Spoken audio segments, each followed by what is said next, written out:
प्रिय विद्यार्थियों,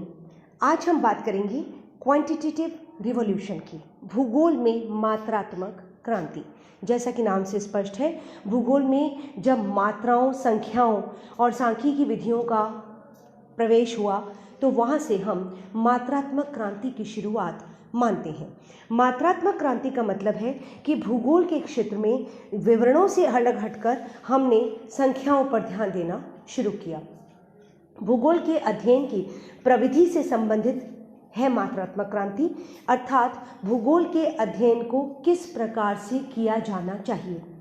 निश्चित रूप से भूगोलवेत्ता, जैसा कि अब तक हम जानते आए, पढ़ते आए कि भूगोलवेत्ता का उद्देश्य ये रहा कि हम पृथ्वी पर व्याप्त विविधताओं को,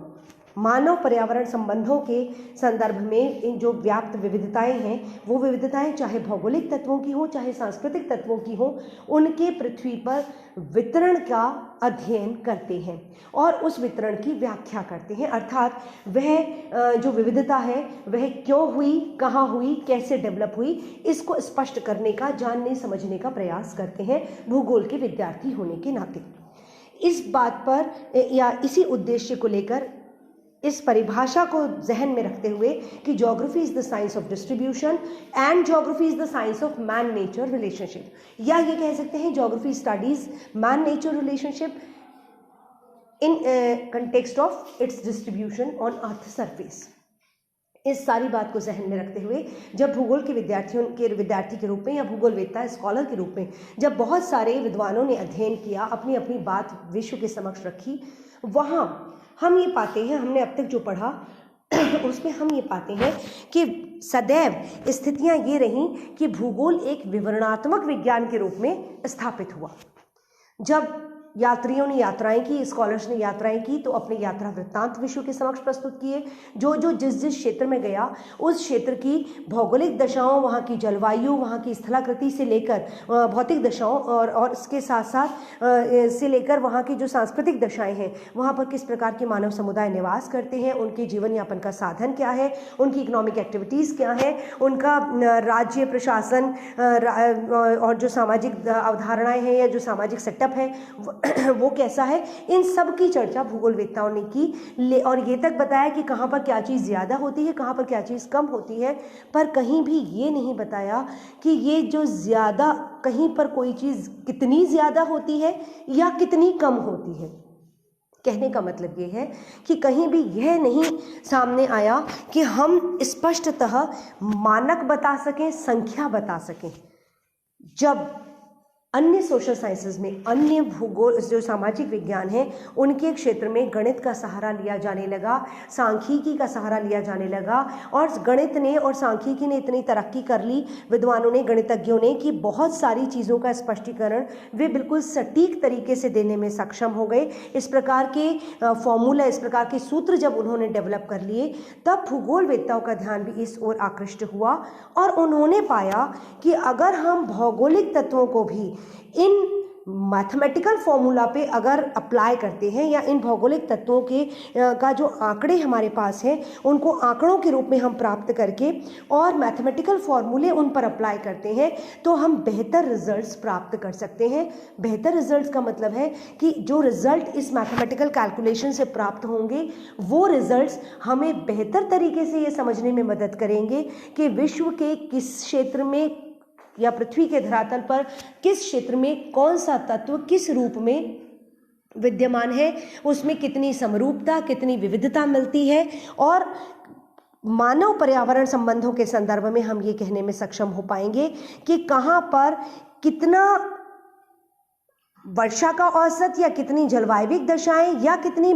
स्थलाकृतिक दशाएं कितने वर्षों में किस प्रकार का परिणाम दे सकती हैं, और मनुष्य उनका उपयोग किस प्रकार से कर सकता है। या खासकर जब हम मनुष्य की इकोनॉमी की बात करते हैं, जब मानव समुदायों की स्टेज ऑफ डेवलपमेंट की बात करते हैं, तो रिसोर्सेज की उपलब्धि, रिसोर्सेज के भंडार और रिसोर्सेज के दोहन की प्रवृत्ति और दोहन की मात्रा, इन सबको अगर हम कैलकुलेट करेंगे, अगर हम इनका आकलन करेंगे, इनका मापन करेंगे, तो बहुत शुद्ध और सटीक रिजल्ट हमें प्राप्त होंगे और उन परिणामों के द्वारा हम बेहतर तरीके से समस्त विश्व पर वितरित भौगोलिक, जिसमें कि भौतिक और सांस्कृतिक दोनों विशेषताएं या तत्व सम्मिलित हैं, उन भौगोलिक तत्वों का स्पष्टीकरण विश्व के समक्ष प्रस्तुत कर सकते हैं। अर्थात हमें समस्त विश्व की भूगोल का अगर अध्ययन करना है, समस्त विश्व की भौतिक परिदृश्य का अध्ययन करना है और सांस्कृतिक परिदृश्य का अध्ययन करना है, तो दोनों ही स्थितियों में हमारे पास गणित का सहारा होना चाहिए, जिससे कि हम शुद्धता के साथ सटीक तरीके से, ऑथेंटिसिटी से इन तत्वों को एनालाइज कर सकें, इनका विश्लेषण कर सकें और भावी नियोजन के लिए भी इन तत्वों का उपयोग कर पाने में सक्षम हो, अपने इन अध्ययनों का उपयोग कर पाने में सक्षम हो। तो जब ये भावना डेवलप हुई, तब भूगोल में मात्राओं का प्रयोग शुरू हुआ, या कहना चाहिए गणितीय विधियों का प्रयोग शुरू हुआ, जिसको हम कहते हैं क्वांटिटेटिव रिवॉल्यूशन इन ज्योग्राफी। बहुत साधारण शब्दों में कहा जाए तो हम ये कह सकते हैं, the diffusion of statistical techniques in geography to make the subject and its theories more precise is known as the quantitative revolution in geography. ये ज्योग्राफी का परंपरागत स्वरूप नहीं था, लेकिन धीरे धीरे जो परंपरागत विवरणात्मक ज्योग्राफी थी वो साइडलाइन होती गई और सांख्यिकी विधियों ने भूगोल के रिसर्च पर, भूगोल की अध्ययन पर अपना अधिकार सा स्थापित कर लिया और ये अधिकार आज तक मौजूद है। अब तो और ज़्यादा हो गया है, क्योंकि जैसे जैसे विज्ञान ने तरक्की की, इलेक्ट्रॉनिक डिवाइसेस डेवलप हुई, वैसे वैसे जटिल से जटिल गणनाएं करना भी आसान होने लगा, या ये कहना चाहिए कि संभव होने लगा। ऐसी स्थिति में हम गणितीय जो विधियां हैं उन पर और निर्भर होते गए। 60 के दशक से ये प्रवृत्ति शुरू हुई और अब तक ये मौजूद है, बल्कि बहुत अधिकार के साथ भूगोल के क्षेत्र पर इसने कब्जा कर रखा है, भौगोलिक अध्ययन के क्षेत्र पर कब्जा कर रखा है। आज भी जब हम रिसर्च की बात करते हैं तो सबसे पहले हाइपोथेसिस की बात होती है। हाइपोथेसिस की संकल्पना सामने आई। ये माना जाने लगा कि मोटे तौर पर जो हम प्रेक्षण करते हैं, जो ट्रेडिशनली ज्योग्राफर्स करते थे, वो जो प्रेक्षण है, उन प्रेक्षणों के आधार पर हम सिर्फ एक परिकल्पना बनाएं, एक हाइपोथेसिस बनाएं और फिर गणितीय और सांख्यिकी विधियों के द्वारा उस हाइपोथेसिस को टेस्ट करें, उसकी जांच करें। यही सही तरीका है अनुसंधान का, अध्ययन का, रिसर्च का, और इसी पर रिसर्च की जो आगे की जो भी कहना चाहिए कि रिसर्च की आगे की जो भी प्रक्रिया है वो सारी की सारी टिकी रही। रिसर्च का जो महल है वो इसी नींव पर टिका रहा, टिकने लगा और धीरे धीरे हम गणितीय सहारे के साथ बहुत सटीक विश्लेषण अध्ययन करने लगे। अब इसमें अंतर क्या आया? भूगोलवेत्ता के दृष्टिकोण में क्या अंतर आया? भूगोलवेत्ता के दृष्टिकोण में अंतर आया कि धीरे धीरे भूगोलवेत्ता जो पहले प्रेक्षण करके जब फील्ड में जाता था तो वो ये सिर्फ एक देखता था कि कहाँ पर पहाड़ है, कहाँ नदी है, कहाँ कैसी जलवायु है, महसूस जो करता था उसका विवरण देता था, जो अपने सामने देखता था उसका विवरण देता था। अब भूगोलवेत्ता का दृष्टिकोण बदला और भूगोलवेत्ता ने ये करना शुरू किया कि उसने प्राथमिक आंकड़ों का संग्रहण शुरू किया। अब उसे जिस संदर्भ में अध्ययन करना है, जिस तत्व के संदर्भ में अध्ययन करना है, उस तत्व के संदर्भ में उसने आंकड़ों का संग्रहण शुरू किया। फील्ड में जाकर वो आंकड़े इकट्ठे करने लगा, संख्यात्मक और मात्रात्मक जो रॉ मटेरियल है रिसर्च के लिए वो इकट्ठा करने लगा और प्राथमिक आंकड़ों के साथ साथ जो सेकेंडरी डेटा है उसका भी कलेक्शन शुरू हुआ। और उसके बाद कोशिश की गई कि सर्वेक्षण के दौरान जो प्राथमिक और द्वितीयक प्रकार के आंकड़ों का संग्रहण हुआ है उन आंकड़ों को विश्लेषित किया जाए सांख्यिकी विधियों के द्वारा और उनसे जो परिणाम प्राप्त हों उन परिणामों के आधार पर उस क्षेत्र विशेष के या उस प्रदेश विशेष के उस पर्टिकुलर तत्व, उस पर्टिकुलर विशेषता की व्याख्या विश्व के समक्ष प्रस्तुत की जाए। और ये व्याख्या बिल्कुल ऑथेंटिक होगी क्योंकि हमने इसको बिल्कुल शुद्धता के साथ सांख्यिकी विधियों के द्वारा प्रूव किया है। मतलब चीज़ों को प्रूव करने की प्रवृत्ति बढ़ गई कि हमें सिद्ध करना है कि क्या है एक्चुअली तत्व या क्या मतलब क्या एग्जिस्ट करता है, उसको हमने सिद्ध करना शुरू कर दिया। 10 The most obvious change brought by the quantitative revolution is the change of methods and techniques. After this revolution, the quantitative techniques and general system theory have been used extensively in geography. Moreover, they are now only in the sense that at best they enable the geographer to do more accurately and more quickly what he has always been trying to do. The new electronic devices have made possible complex mathematical computations never before attempted. It is after the quantitative revolution that geographers are concentrating more on field studies, generating primary data, utilizing secondary data, and applying the sampling techniques. The concept of statistical significance can now reveal to a geographer these avenues which are not worth following and where he would be wasting his time trying to rationalize as well as revealing those which are worthwhile. Equally important, the old methods of indication or of induction, which necessitated much routine plodding, can now be replaced by the testing of hypothesis, law, or model. As stated at the outset, the geographers of the 20th century were having a complex that they do not have theory and laws like other natural and social sciences. अब एक चीज़ और दिमाग में आई कि हमने ये जो observe किया कि 20वीं शताब्दी के जो जोग्राफर्स थे वो मतलब क्योंकि 1960 के बाद से ये अस्तित्व में आया है भूगोल के क्षेत्र में मात्रात्मक क्रांति, उसके पीछे एक बहुत बड़ा कारण ये रहा कि हमारे जो भूगोलवेत्ता थे 20वीं शताब्दी के, उनमें ये हीन भावना ग्रसित होने लगी, हीन भावना से वो ग्रस्त होने लगे कि अन्य जो प्राकृतिक और समाज विज्ञान है जो भूगोल से पहले सांख्यिकी विधियों का सहारा ले चुके थे, कि हम उस तरीके से मैथमेटिकल टेक्निक्स का प्रयोग क्यों नहीं कर पा रहे। अब इस हीन भावना ने उनको प्रोवोक किया, उनको प्रोत्साहित किया, उनको जागरूक किया कि हमें भी अपने डेटा एनालिसिस को यहाँ पर रखना है, हमें भी अपने अध्ययन के दौरान मैथमेटिकल कैलकुलेशंस को सहारा बनाना है, सांख्यिकी विधियों का सहारा लेना है। Consequently, their works and researches were not considered of much social relevance. In order to overcome this feeling,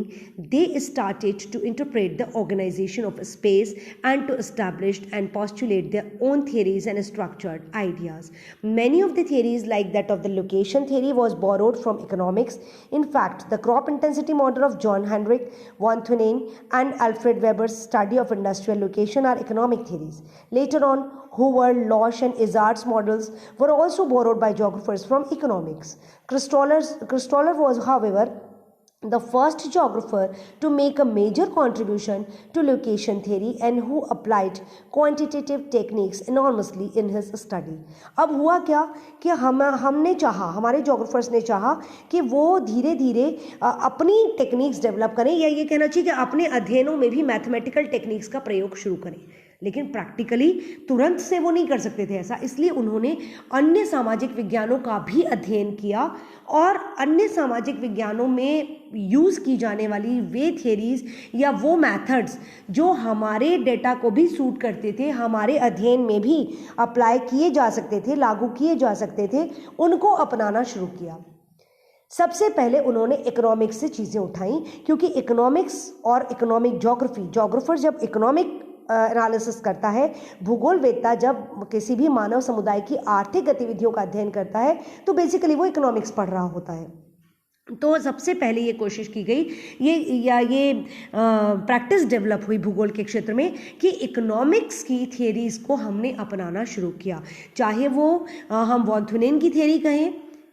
agriculture location की, या फिर इंटेंसिटी मॉडल जो है, या हम इंडस्ट्रियल लोकेशन की वेबर की थ्योरी कहें, चाहे लॉश की थ्योरी कहें, चाहे इज़ार्ड की थ्योरी कहें, चाहे हम हूवर की थ्योरी कहें, ये सारी जो भी लोकेशनल थ्योरीज थी वो सबसे पहले भूगोलवेत्ताओं का सहारा बनी, जहां उन्होंने क्वांटिटेटिव मैथड्स का यूज़ करके भौगोलिक दृष्टिकोण से अपने अध्ययनों में इन तकनीक का, क्वांटिटेटिव जो टेक्निक्स हैं उनका प्रयोग करना शुरू किया। अगर हम बहुत ध्यान से देखें या बहुत अपने ऐतिहासिक परिप्रेक्ष्य को देखें या अपने अध्ययन की प्रविधियों पर दृष्टिपात डालें तो हम पाते हैं कि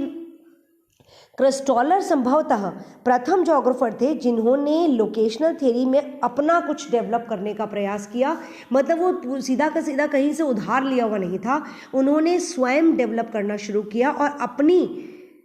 अपने अध्ययन में जब उन्होंने central places in southern Germany अपना जो अध्ययन दिया, जो केंद्रीय स्थल सिद्धांत की परिकल्पना का जो सिद्धांत डेवलप किया जर्मनी के अध्ययन के द्वारा, जर्मनी के जो अधिवासियों के अध्ययन है उसके द्वारा, उसमें उन्होंने क्वांटिटेटिव मेथड्स का यूज़ किया। और वे संभवतः प्रथम भूगोलवेत्ता थे जिन्होंने कहीं और से लेकर क्वांटिटेटिव टेक्निक नहीं डेवलप की, बल्कि अपना कुछ करने का प्रयास किया।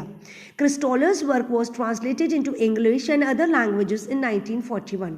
After this, American economists, urban geographers and sociologists developed theoretical models of urban places and cities. अब क्रिस्टोलर ने जो सेटलमेंट्स के जो संदर्भ में जो सेंट्रल प्लेसेस का अध्ययन प्रस्तुत किया, उसके बाद इसका जब अनुवाद हुआ तो अमेरिका के जो अर्थशास्त्री थे और जो भूगोलवेत्ता थे, खासकर जो अर्बन जोग्राफर्स थे, नगरीय भूगोलवेत्ता जो थे, और इकोनॉमिक्स जो सोशलॉजिस्ट थे, जो समाज विज्ञानी थे, इन्होंने